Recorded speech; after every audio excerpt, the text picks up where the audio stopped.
नमस्कार, मैं हूं विशाल शर्मा और आप देख रहे हैं मनी सेंट्रल। ये एक ऐसा शो है जहां हम गवर्नमेंट पॉलिसीज से लेकर इकोनॉमी, शेयर बाजार और पर्सनल फाइनेंस यानी आपकी जेब से जुड़े मसलों पर बात करते हैं। इन मसलों को आसान भाषा में विस्तार से समझाने के लिए हमारे साथ मौजूद हैं हमारे सहयोगी और वरिष्ठ आर्थिक पत्रकार प्रवीण शर्मा। सर, आपका मनी सेंट्रल में बहुत स्वागत है। थैंक यू विशाल। जब बाजार बुरी तरह से टूट रहे थे तब मार्केट्स में मचे इस हाहाकार की सबसे बड़ी वजह यह थी कि विदेशी इन्वेस्टर्स बाजार छोड़कर भागने में लगे थे। अब एफआईआईज बाजार से क्यों रूठे थे, इसके पीछे कई फैक्टर थे और एक था बाजार पर लगने वाला टैक्स। बाजार के टैक्स पर सेबी चीफ का एक बड़ा बयान आया। क्या है ये पूरा मामला, इसे सेबी की आज की बड़ी बैठक और बाजार की तेजी के साथ समझें। आज बात करेंगे भारत की ग्रोथ की। देश की जीडीपी बीते 10 साल में दोगुनी हो गई। आईएमएफ ने बड़े अनुमान दिए। मौजूदा संदर्भ में देखें तो स्लो डाउन का खतरा बताया जा रहा था। क्या वो डर अब खत्म हो गया है? ये मसला जो है अहम है और इस पर चर्चा भी बहुत जरूरी है। आखिर में बात करेंगे वोडाफोन आइडिया की, जहां कंपनी खुद को बचाए रखने के लिए सरकार की शरण में चली गई। तो चलिए करते हैं मनी सेंट्रल की शुरुआत। बीते 6 महीने बाजार पर भारी पड़ गए। बाजार ऐसा टूटा कि इतिहास के रिकॉर्ड खंगाले जाने लगे। साहब, इससे पहले ऐसी गिरावट कब कब रही?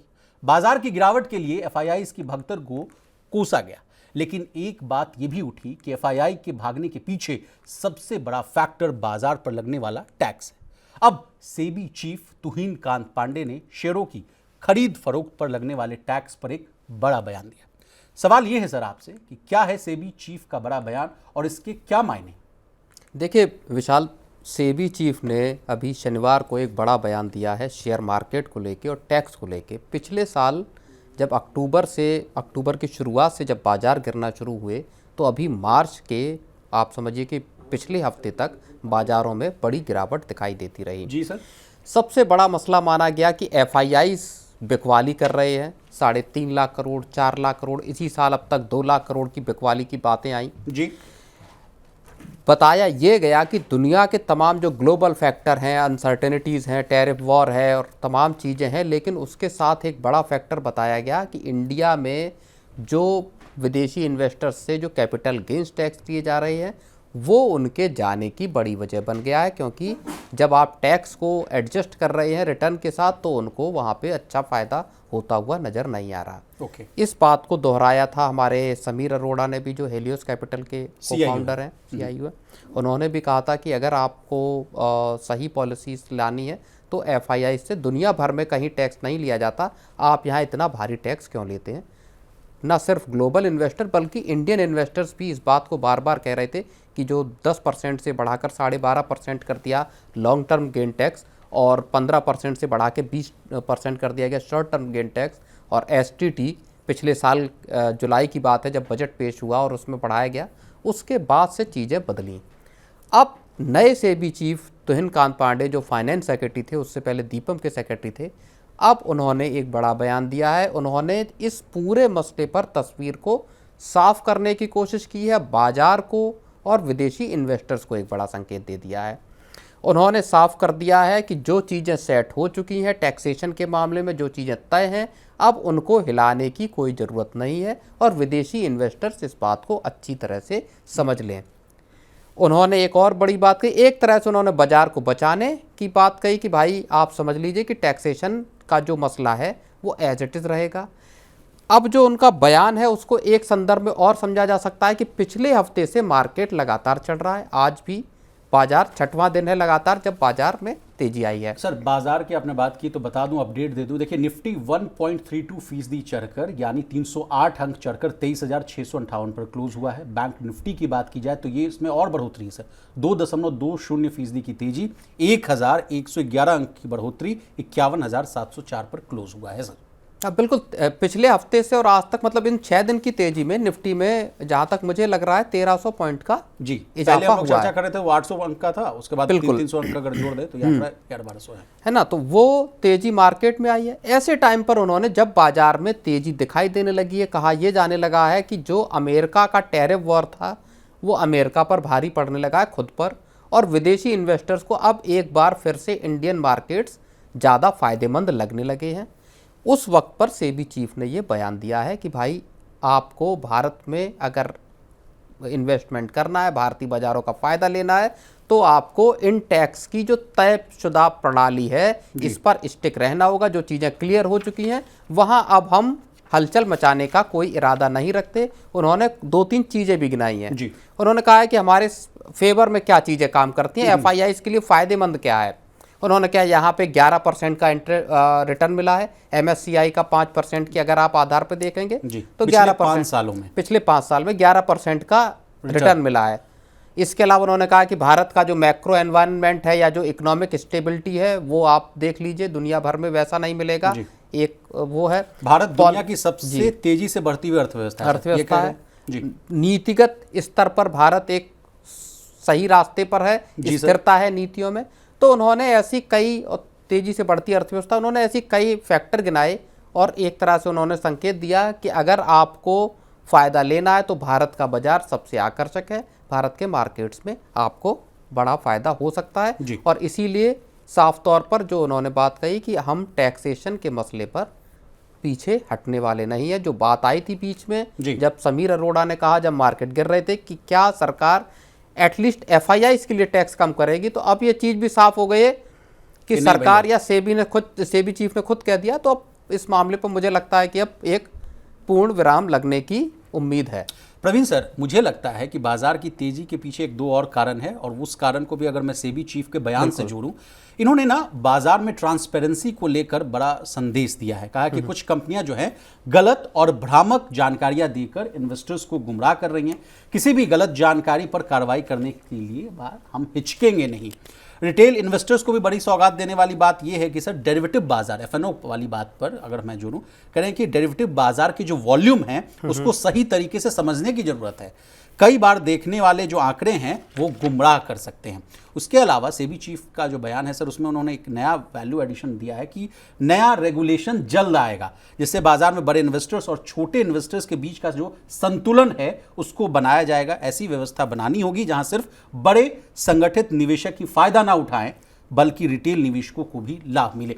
ये सब जो अगर मैं इनको अगर समराइज करूं बॉस, तो ये मुझे लगता है कि ये मोरल बूस्ट करने के लिए बहुत अहम है। भाई सेबी चीफ वाला मामला, पहले भी जो पूर्व की चीफ है उन्होंने आपसे खुद हम लोगों ने चर्चा किया था सर, जो FNO ट्रेड्स को लेकर कितनी स्टडीज कराई थी, 10 में से 9 इन्वेस्टर्स को नुकसान हो रहा है, अब 93 तक वो मामला फंस गया था और लगातार उन्होंने बहुत कई स्टडीज की थी। आप कैसे देख रहे हैं सर इनको? नहीं देखिए, जो आप बात कह रहे हैं कि मार्केट में कॉन्फिडेंस लाने की कोशिश है नए सेबी चीफ की, पहले उनका एक पब्लिक अपीयरेंस में और उसमें उन्होंने ये बातें कही हैं, और उसके बाद आज सेबी के बोर्ड की बैठक हुई है, उसके बाद सेबी की एक कॉन्फ्रेंस, उसमें क्या फैसला हुआ है वो जब हम आज अभी जब रिकॉर्ड कर रहे हैं इसके बाद उनका ऐलान होने वाला है। लेकिन एजेंडा क्या था प्रवीण सर? उसमें एजेंडे में एक तो जो कॉन्फ्लिक्ट ऑफ इंटरेस्ट का मामला है जो हिंडनबर्ग से जुड़ा हुआ था, जो पिछली सेबी चीफ जो माधवीपुरी बुच हैं उनसे जुड़ा हुआ था कि आप सेबी में बड़े पोजीशन पे हैं और आपका क्या डिस्क्लोजर है वो प्रॉपर हैं, क्या आपने डिस्क्लोजर की है, ये एक एजेंडे में था। एक जो मार्केट इंफ्रास्ट्रक्चर इंस्ट्रूमेंट्स हैं जिसमें शेयर मार्केट्स भी आते हैं, उनको लेके उनमें जो की मैनेजमेंट जो पर्सनल हैं उनके अपॉइंटमेंट की प्रक्रिया क्या होगी वो चीज़ है, और FIIs के लिए इन्वेस्टमेंट के रूल्स को आसान बनाने जैसी बातें आज के एजेंडे में मीटिंग में है। क्या नतीजे निकल के आएंगे, क्या बड़े ऐलान होने वाले हैं, ये पता चल जाएगा देर शाम तक जी। तो वो बड़ी चीज़ है। लेकिन अगर हम टैक्स की बात करें, जहाँ पे खुद तुहिनकांत पांडे साहब बोल रहे हैं कि ये चीज़ें क्लियर हैं और अब हम इस पर पीछे नहीं हटेंगे, लेकिन यहाँ एक बात जो लास्ट में कहना चाहूँगा कि जो जेरोधा के फाउंडर हैं आपके नितिन कामत, उन्होंने भी कुछ वक्त पहले ट्वीट किए थे और बताया था कि किस तरह से STT का कलेक्शन है वो पिछले साल लगातार बढ़ा है 37,000 करोड़ से। इस साल बजटरी जो एस्टिमेट अब आया है वो 54,000 करोड़ के आसपास है। लेकिन और उन्होंने एक और एस्टिमेट दिया था सर कि जो सरकार सोच रही है कि अगले साल 80,000 करोड़ पा लेंगे, तो वैसी स्थिति नहीं है बाजार के हाल को देखकर। बिल्कुल, तो वो उन्होंने कहा कि आपने यहां तक तो आप पहुंचाए कि 54,000 करोड़ रुपए इस साल आपको मिलते हुए तकरीबन नजर आ रहे हैं, लेकिन अगले साल ये 80,000 करोड़ का जो सरकार ने टारगेट रखा है 25-26 में, वहां पर 80,000 तो क्या 40,000 करोड़ रुपए भी आना आपको STT के जरिए मुश्किल हो जाएगा। उन्होंने ये भी कहा कि हम 15 साल में पहली बार अपने बिजनेस में या ब्रोकिंग के धंधे में डी ग्रोथ का सामना कर रहे हैं। तो क्या अब सेबी चीफ का बयान पूरा का पूरा जो इन्वेस्टर्स का कम्युनिटी है, समुदाय है, और क्या आज की जो बोर्ड की बैठक है उसमें किन बड़े ऐलानों का जिक्र होता है, क्या बड़े ऐलान होते हैं, वो देखने वाली बात होगी। क्या कॉन्फ्लिक्ट ऑफ इंटरेस्ट या एफपीआईज के लिए नॉर्म्स को आसान बनाने की तरफ कुछ काम होने वाला है। चलिए सर, आगे बढ़ते हैं और अब बात करेंगे भारत की जीडीपी ग्रोथ की। देश की जीडीपी में बीते 10 साल में दोगुने का इजाफा हुआ है। 2015 में भारत 2.1 लाख करोड़ डॉलर की इकॉनमी थी, जो कि 2025 में बढ़कर 4.3 ट्रिलियन डॉलर की इकॉनमी बन गया है। इस तरह से जीडीपी में 105% का तेज इजाफा हुआ। यह दुनिया की सबसे बड़ी अर्थव्यवस्थाओं में सबसे जबरदस्त प्रदर्शन है। आईएमएफ यानी इंटरनेशनल मॉनेटरी फंड के आंकड़ों के मुताबिक अगर इन्फ्लेशन से भी एडजस्ट कर दें तो भारत की इकॉनमी 77 यानी 77% की ग्रोथ दिखा रही है। मेरा सवाल आपसे है सर कि बीते 10 साल में देश की इकॉनमी का साइज दोगुना हो गया, ये क्या दिखा रहा है, क्या दर्शा रहा है सर? देखिए, ये पहली चीज़ जो आईएमएफ के जो आंकड़े हैं वो चीज़ ये बता रहे हैं कि जो सरकार के एक तरह से जो स्टेप उठाए गए हैं मोदी सरकार के पिछले 10 साल में, उनको एक तरह से विंडिकेट करते हैं, उनको एक तरीके से सपोर्ट करते हैं कि सरकार का आर्थिक मोर्चे पर जो कामकाज है वो इस तरह का रहा है जहाँ पे कि आप महज 10 साल में अपनी जीडीपी को डबल करने में सफल हुए हैं। 2.1 ट्रिलियन डॉलर से 4.3 ट्रिलियन डॉलर की 105% की ग्रोथ दिखी है। इसी के संदर्भ में अगर आप चीन की या अमेरिका की देखेंगे तो चीन ने इसी पूरे 10 साल के पीरियड में 2015 से 25 के बीच में 74% की ग्रोथ हासिल की है। 11.5 ट्रिलियन डॉलर की उनकी इकॉनमी थी, जो अब 19 ट्रिलियन डॉलर की इकॉनमी हो गई है जी। इसी तरह से अगर हम अमेरिका की बात करें तो वो 23.5 ट्रिलियन डॉलर के आसपास की इकॉनमी थी और 30 ट्रिलियन डॉलर को पार कर गई, लगभग 28% की वहाँ ग्रोथ है। तो तीन बड़ी अगर आप मेजर इकॉनमीज में देख लीजिए तो इंडिया उसमें अपनी सबसे तेज ग्रोथ को दिखाता हुआ नजर आ रहा है। ठीक है। जबरदस्त कंजम्पशन, इंफ्रास्ट्रक्चर पर खर्च, केपेक्स, हैवी केपेक्स लगातार सरकार ने जो साल दर साल जारी किया है जी, उसके जरिए जो इंफ्रास्ट्रक्चर बिल्ड किया गया है वो मदद देता हुआ दिखाई दे रहा है। प्लस लोगों की कमाई उस दौरान बढ़ी है और इकॉनमी का पहिया चला है, ये इस बात को दिखा रहा है। सर गुडी न्यूज़ भी आपको बता दें, माइक्रोसॉफ्ट के जो को फाउंडर हैं बिल गेट्स, जो दुनिया के 11वें सबसे अमीर आदमी हैं, उन्होंने भी भारत को लेकर बहुत बड़ा जो बुलिश जो बयान है वो दिया है। कहा है कि 2047 तक देश का विकसित राष्ट्र के रूप में उभरना न केवल भारत को बदल देगा बल्कि दुनिया पर भी इसका सकारात्मक यानी पॉजिटिव इफेक्ट जो है पड़ेगा। उन्होंने बताया कि फैक्ट ये है कि भारत में हेल्थ और एजुकेशन जैसे प्रमुख सेक्टरों को प्राथमिकता दी गई, इससे बहुत सकारात्मक गतिशीलता जो है वो पैदा हुई है। ये भी एक प्लस पॉइंट है सर, जो बताता है कि हमारा जो इंडियन का ग्रोथ के जो ट्रेजेक्ट्री है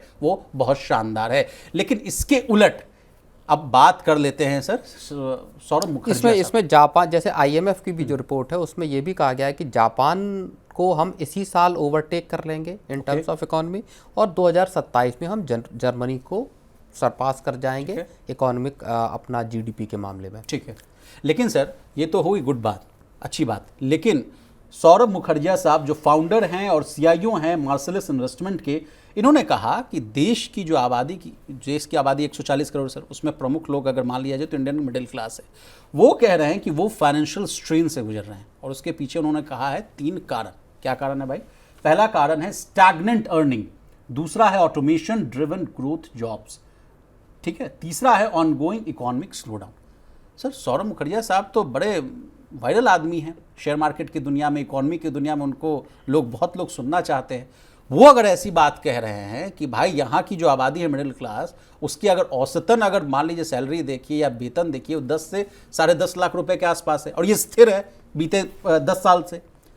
इन्फ्लेशन उनको जो है, जो बात आती है ना सर कि महंगाई डाइन खाए जाते हैं, उनकी सैलरी को वो खा रहा है। कैसे देख रहे हैं आप सर इस पूरे? नहीं, यही एक अंतर विरोध है जिसका जिक्र हम लोग जब अभी बैठे थे न्यूज़ रूम में तब डिस्कस कर रहे थे। यही एक बड़ा अंतर विरोध है जहां आपकी जीडीपी का साइज तो 10 साल में दोगुना हो जा रहा है, 2 ट्रिलियन डॉलर से 4 ट्रिलियन डॉलर को पास कर जा रहा है जी। लेकिन मिडिल क्लास जो है वो क्राइसिस का सामना कर रहा है।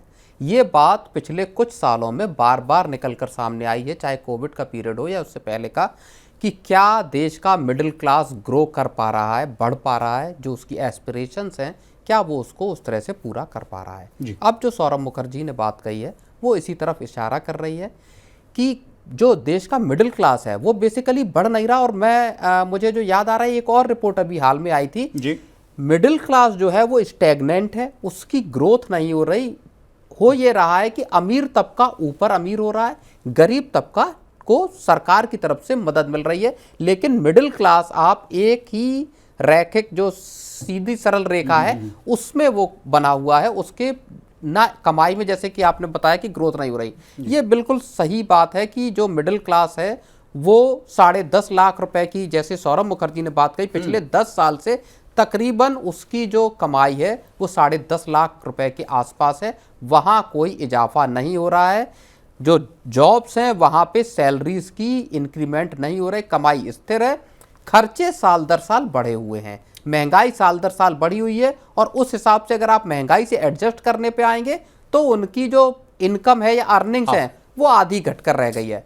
तो ये देश की मिडिल क्लास की जो क्राइसिस है उसको दर्शा रही है, उसको दर्शा भी रहा है और ये भी बता रहा है कि किस तरह से सरकार उसको लेके पिछले 10 सालों में 12 सालों में उसको लेके एक उदासीनता का भाव सरकारों में नजर आया है।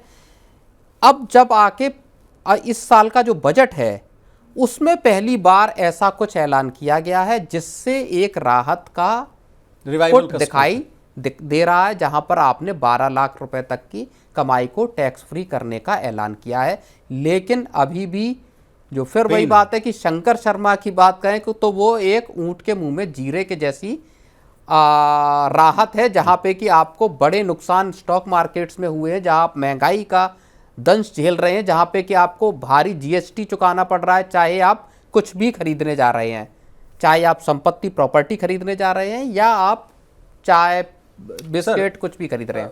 इनकी अगर जो बात को अगर मैं गंभीरता से लूँ सर, ये कह रहे हैं कि लोग बेहतर लाइफ जीना तो चाहते हैं लेकिन इन्फ्लेशन के चलते मिडिल क्लास पर लोन का बोझ है, कर्जों के बोझ तले दबा हुआ है मिडिल क्लास, ये इनका कहना है। और इसमें इन 2 आंकड़े और मैं जोड़ूं, जब भी मैं चर्चा करता हूं सर, आप क्रेडिट कार्ड का हिस्ट्री निकाल कर देखिए, किसके पास सबसे ज़्यादा क्रेडिट कार्ड है। 10-10 हज़ार के लोन्स को लेना हो, एक लोन को चुकाने के लिए दूसरा लोन लेना हो, और तमाम तरह के जो बैंकिंग और एनबीएफसीज के जो फाइनेंशियल इंस्टीट्यूशंस हैं उनका सिचुएशन तो आपके सामने खुली किताब जैसा है सर। कैसे देख रहे हैं इस बातों को? ये बिल्कुल बात सही है। आप किसी भी टियर 2 तक के भी मेट्रो मतलब जो है शहर हैं वहाँ पे आप देख लीजिए, जो भी फ्लैट या जो भी हाउसिंग यूनिट्स हैं उनकी जो बिक्री है वो लोन बेस्ड है। बड़े पैमाने पर लोगों को घर अगर खरीदना है, जो कि आपकी एक बेसिक नेसेसिटी है कि आपके पास अपना घर हो वहाँ पर, और जब आप काम काज करने जा रहे हैं तो जाहिर तौर पर आप दूसरे शहर में जा रहे हैं, वहाँ पर आप अगर अपना घर खरीदने का सोच रहे हैं तो आपको लोन लेना पड़ता है जी। उस लोन को चुकाने में आपका लंबा वक्त जाता है। फिर जब सैलरीज स्टैग्नेंट है, महंगाई बढ़ी हुई है, तो आप पर क्रेडिट कार्ड और दूसरे कर्जे लगातार पाइलअप होते जाते हैं। और वही बात निकल कर सामने आ जाती है कि जो कर्ज का बोझ बना हुआ है, सैलरीज या अर्निंग्स बढ़ नहीं रही हैं और इन्फ्लेशन लगातार ऊपर बना हुआ है। तो जो मिडिल क्लास की क्राइसिस है इस वक्त, वो देश की जो एक के शेप की रिकवरी है बेसिकली उसको भी बार बार फिर वही दर्शाती है कि क्या हम एक के शेप रिकवरी की तरफ जा रहे हैं, क्या प्रीमियम प्रोडक्ट्स की सेल बढ़ रही है, लग्जरी प्रोडक्ट्स की सेल बढ़ रही है, और जो रोजमर्रा की चीज़ें हैं। देखिए, हमने जो स्लो डाउन देखा कंजम्पशन का, वो स्लो डाउन हमने एफएमसीजी प्रोडक्ट्स पे देखा, वो हमने मोटरसाइकिलों पे देखा, स्कूटरों पे देखा और कारों पे देखा, सस्ती 9-10 लाख तक की गाड़ियों पे देखा। महंगी कारें, महंगे प्रोडक्ट्स, लग्जरी प्रोडक्ट्स की सेल जो प्रीमियम क्लास है या जो अमीर तबका है वहां पर वो लगातार जारी है। फ्लैट्स की बिक्री का आप आंकड़ा बता रहे थे, अब तो बिल्डर्स ने तो अफोर्डेबल हाउसिंग का जो कॉन्सेप्ट है उसी को खत्म कर दिया है। बिल्डर अब ये कहने लगे कि अफोर्डेबल हाउसिंग में आप 50 लाख से ऊपर की संपत्ति को मानिए 50 लाख तक की प्रॉपर्टी या फ्लैट या हाउस को वो अब ये नहीं कह रहे कि ये 50 लाख तक को, वो कह रहे हैं कि इसको थ्रेशोल्ड को या बढ़ा के 50 लाख कर दो। इससे पता चलता है कि जबकि एवरेज अगर आप सैलरी देख लेंगे तो 6-7-8 लाख रुपए सालाना की एवरेज सैलरी निकल के आएगी। जो 20 लाख कमाने वाले हैं वो शायद 2-3% होंगे लोग जिनकी सैलरी 20 लाख रुपए के आसपास होगी। तो ये तो एक ऑटोमेशन की भी इन्होंने बात की, कहा कि पहले बैंक्स थे, बैंक्स को रिप्लेस किया किसने? ऑटोमेटेड टेलर मशीन्स ने। एटीएम और एटीएम के बाद अब बॉट्स आ जाएगा। इसके बाद तो आप समझिए कि जो डिसरप्शन की बात कर रहे हैं जॉब मार्केट में, वो पहला कह रहे हैं कि सबसे पहला हिट आएगा मैन्युफैक्चरिंग में और दूसरा व्हाइट कॉलर जॉब्स में। तो यहाँ भी सर जो इनफॉर्मल सेक्टर में जो काम करने वाले जो लोग हैं या फॉर्मल सेक्टर में जो काम करने वाले लोग हैं, अगर वहाँ भी अगर ये हिट, बिल्कुल, ये जो एआई का खतरा है, artificial intelligence, 3D printing, robotics, ये जो एआई का खतरा है, ये उन्होंने कहा है कि ये जॉब लॉसेस का सबसे बड़ा सबब बन सकता है और एक डिस्ट्रेस को बढ़ाने वाली चीज बन सकता है। और तीसरी और आखिरी बात जो उन्होंने बड़ी कही है, वो कही है साइक्लिकल स्लोडाउन। जी, क्या हम एक साइक्लिकल स्लोडाउन का शिकार हो रहे हैं? क्या मामला ये मतलब साइक्लिकल स्लोडाउन, क्या आप एक पीक पर पहुंचे, अब एक साइकिल आपको सामना करना पड़ेगा स्लोडाउन का। बहुत सारा, एक यूबीएस की रिपोर्ट आई थी कुछ वक्त पहले जिसमें यह कहा गया था कि इंडिया साइक्लिकल स्लोडाउन नहीं बल्कि एक स्ट्रक्चरल स्लोडाउन का शिकार है। साइक्लिकल स्लोडाउन का मतलब हो गया कि आप कुछ वक्त बाद, उसके बाद आप ग्रोथ के रास्ते पे आ जाते हैं। अच्छा, और स्ट्रक्चरल का मतलब? स्ट्रक्चरल का मतलब कि आपकी पॉलिसीज, आपकी नीतियों में इस तरह की चीजें हैं जहां पे कि आप एक लंबे वक्त के लिए स्लो डाउन में जा सकते हैं, जब तक वो, जैसे उसके कारण जैसे आप लैटिन अमेरिकन कंट्रीज देख लीजिए जहां पे कि इस तरह की एक आर्थिक अव्यवस्था है, वहां की नीतियों, वहां के करप्शन, डीप रूटेड करप्शन, इनकी वजह से ऐसी हैं कि जो देश अपनी उससे उबर नहीं पा रहे हैं। चाहे अर्जेंटीना हो, अर्जेंटीना ने जिस तरह से रिवाइवल किया है। ठीक है सर, बट साइक्लिकल स्लोडाउन की बात मैं इसलिए कर रहा हूं क्योंकि हमने जीडीपी ग्रोथ की अभी बात की, $2 ट्रिलियन से $4 ट्रिलियन की डबल जो ग्रोथ हमने दर्ज की, उसमें क्या भारत एक साइक्लिकल स्लोडाउन का शिकार हो रहा है? और उसकी बड़ी वजह जो मिडिल क्लास का कंजम्पशन का रुकना है, थमना है, क्या वो बन रहा है? ये एक बड़ा सवाल है जिसपे कि जो अभी के प्रयास हैं सरकार के, चाहे जीएसटी को लेके हो, जीएसटी में चूंकि अभी तक कोई बदलाव नहीं किया गया, कहीं रेट रेशनलाइजेशन नहीं हुआ, कह रहे हैं कि इंश्योरेंस में 5% का लेके आएंगे, प्लस इनपुट क्रेडिट का भी फायदा देंगे।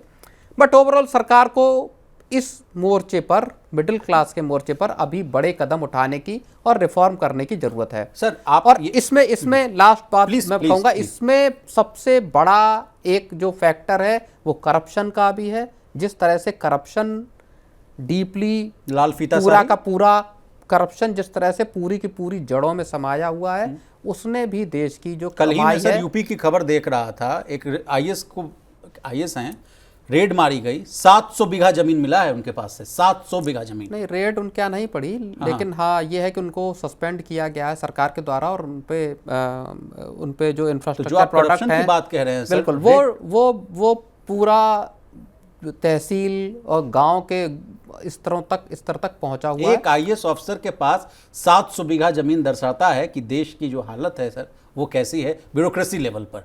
बिल्कुल, रेड टेपिज्म आप कहिए, पॉलिसी पैरालिसिस कहिए, ये सब तो हम लोग पहले भी डिस्कस कर चुके हैं।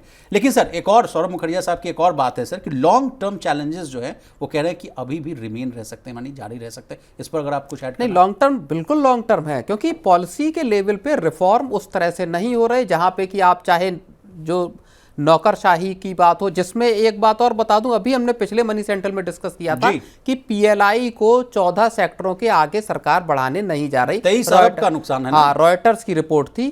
क्यों नहीं बढ़ाने जा रही? जिसमें एक्सपर्ट और जानकार ये कह रहे हैं कि जो लाल फीताशाही है वो इसकी सबसे बड़ी वजह है। 65% का गैप था ना सर, 65% का गैप, 37% का जो है, 37% का ही टारगेट अचीव किया गया। बिल्कुल, जो प्रोडक्शन का 65% का तो डेंट है सर, जो आप प्रोडक्ट बना रहे हैं, जो आपका जो पॉलिसी टारगेट है उसमें पूरा नहीं हो रहा है।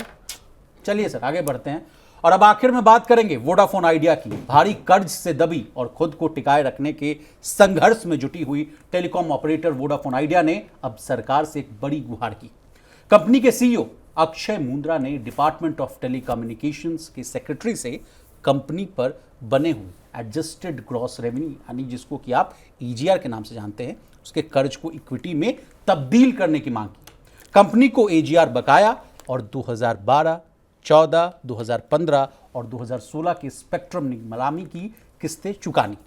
अब अगर सरकार वीआई की मांग जो है मानती है तो कंपनी में सरकार की जो हिस्सेदारी है मौजूदा 22.6% से बढ़कर सीधे 49 यानी 49% हो जाएगी। मेरा आपसे सवाल है सर कि क्या वोडाफोन को सरकार से बड़ी राहत मिलेगी क्या? देखिए, ये मामला बहुत पेचीदा और फंसा हुआ है और इसमें बहुत पेच भी है और बहुत सारे स्टेक्स जो है वो दांव पर लगे हुए हैं। कौन कौन स्टेक वजह यह है कि वोडाफोन आइडिया एक बड़ी कंपनी है, देश के टेलीकॉम सेक्टर में है। जो एयरटेल और जियो की डियोपॉली है उसको ख़त्म करने में वोडाफोन आइडिया की एक भूमिका है। उसमें टिके रहना भी वोडाफोन आइडिया के लिए कंपलसरी है, जरूरी है, सरकार भी मानती है। सरकार का स्टेक है 22.6% का, गवर्नमेंट का स्टेक है। पिछले साल सरकार ने 16,000 करोड़ का जो बकाया था इन पे स्पेक्ट्रम के ड्यूज थे उसको इक्विटी में कन्वर्ट कर दिया था, तब सरकार की हिस्सेदारी 33% हो गई थी। उसके बाद वोडाफोन पीएलसी ने इक्विटी इन्फ्यूजन किया, पैसे डाले और फंड रेज किया 26,000 करोड़ का, तो वो घटकर 22.5% से थोड़ी सी ज़्यादा सरकार का स्टेक अभी है। बाकी का 24.5% के आसपास वोडाफोन पीएलसी का है और फिर आदित्य बिरला ग्रुप का 14% के आसपास। ये एक share holding pattern Vodafone idea का है। अब वोडाफोन आइडिया के जो सीईओ हैं उन्होंने एक एसओएस कॉल एक तरह से कह लीजिए, जिसको कि एजीआर बकाया को उन्होंने कहा है कि इस पर आप इक्विटी कन्वर्जन कीजिए, क्योंकि एजीआर के बकाया को लेके अभी पीछे खबर आई थी कि सरकार इसको हो सकता है माफ कर दे। अच्छा, फिर वो बात आई कि ये माफ नहीं होगा, क्योंकि जो सरकार के अंदर राय इस बात को लेके एक राय सरकार में नहीं है कि हम इनका जो बकाया है उसको हम माफ करें। सिंधिया साहब का बयान था, सिंधिया साहब का भी बयान था कि आपको खुद निपटना होगा। हाँ, कंपनी का मामला है बिल्कुल, लेकिन सरकार ने वोडाफोन आइडिया को बचाने के लिए उनके 16,000 करोड़ की इक्विटी को कन्वर्ट भी किया था। अब वो चाहते हैं कि 36,000 करोड़ के आसपास का जो एजीआर का ड्यू है वो उतना हिस्सा उसको वो कन्वर्ट करें इक्विटी में। और अगर ऐसा किया सरकार ने तो आप समझिए कि अभी भी सरकार सबसे बड़ी स्टेक होल्डर है वोडाफोन आइडिया में। इस इक्विटी कन्वर्जन के बाद सरकार के पास 49% का स्टेक आ जाएगा वोडाफोन आइडिया में। अभी मैं मार्केट एक्सपर्ट जो हैं उनसे बात कर रहा था सर, जो मार्केट को कवर करते हैं उनसे भी बात कर रहा था। कह रहे हैं कि अगर 49% हो जाएगा विशाल, तब तो ये नेक्स्ट एमटीएनएल हो जाएगा। हाँ बिल्कुल, उसके बाद तो 2% का स्टेक अगर और सरकार ले लेती है, जो कि और बकाया भी है कंपनी पे, 51 तो फिर 51 और कंट्रोलिंग स्टेक आ जाएगा। स्टेक क्या अभी भी सरकार चाहे तो मैनेजमेंट को अपने हाथ में ले सकती, क्योंकि सबसे बड़ी मेजॉरिटी स्टेक होल्डर है गवर्नमेंट। सरकार के पास तो बीएसएनएल है ही, पहले उसको तो अच्छे से रिवाइव कर ले, 4G रोल आउट कर ले, 5G रोल आउट कर ले, वो भी तो आ जाए स्टारलिंक के साथ। जैसा कि हम लोगों ने खबर किया सर कि जियो जुड़ गया, एयरटेल जुड़ गया, वोडाफोन आइडिया भी बातचीत कर रहा है, तो पहले बीएसएनएल को तो रिवाइव कर ले।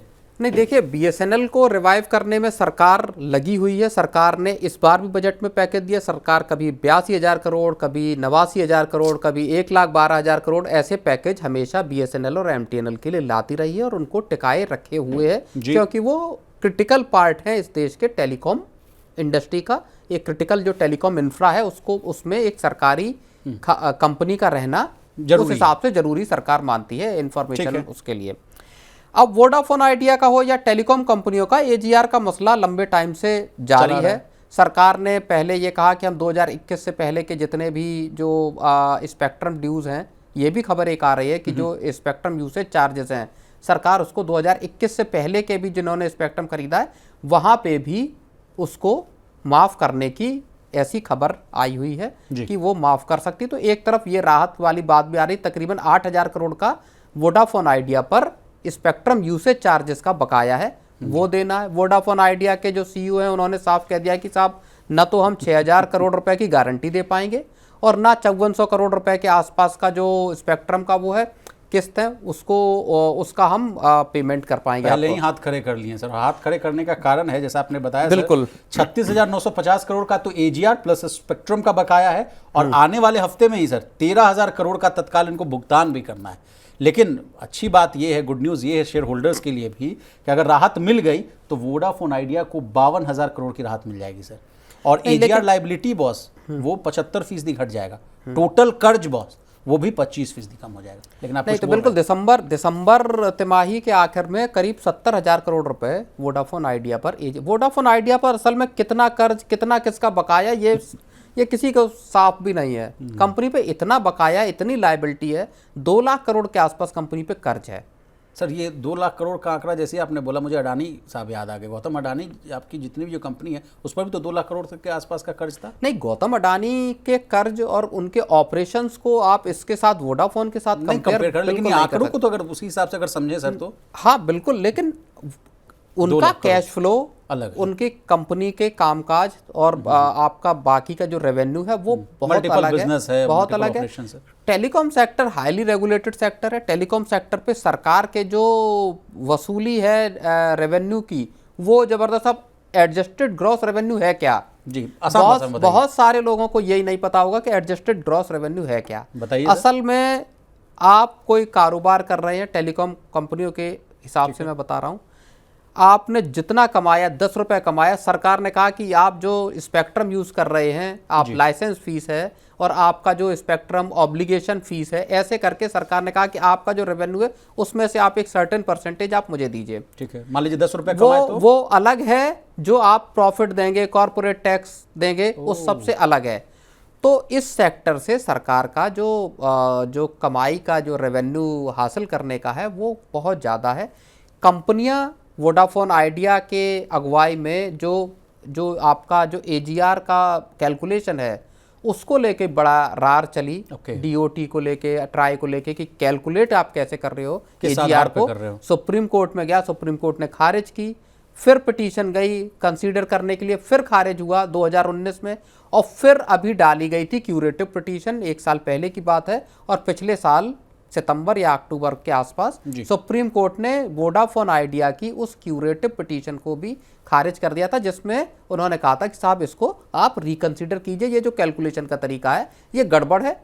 वहां अगर कोर्ट बात मान लेता तो इनका जो एजीआर का बकाया का भुगतान है वो सब्सटेंशियली कम हो जाता जी।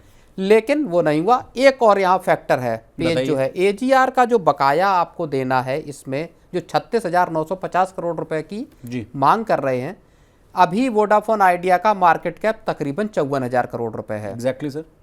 अब अगर आप उसका 50% स्टेक सरकार के पास आता है, तब भी सरकार के हाथ में 26,000 करोड़ का आसपास बैठता है, जो इक्विटी कन्वर्ट करने के बाद। ठीक है सर। वहां पर भी 36,000 करोड़ रुपए की आपको माफी और 26,000 करोड़ रुपए सरकार को इक्विटी कन्वर्जन के तौर पर मिल रहे हैं, यानी वहां पे सरकार को उस हिसाब से लॉस है 10,000 करोड़। तो सरकार, हाँ 10,000 करोड़ का। तो सरकार एक तरफ से, जैसा जो टेलीकॉम मिनिस्टर हैं उनके बयान से आपने बताया, एक तरफ से सरकार सख्ती भी कर रही है, दूसरी तरफ से हो सकता है कि स्पेक्ट्रम यूसेज चार्जेस के तौर पर 8-10 हज़ार करोड़ रुपए जो वोडाफोन आइडिया के पास है उसको माफ भी कर दे। लेकिन कुल मिला के स्थिति ये है कि वोडाफोन आइडिया के लिए संघर्ष अभी तगड़ा है।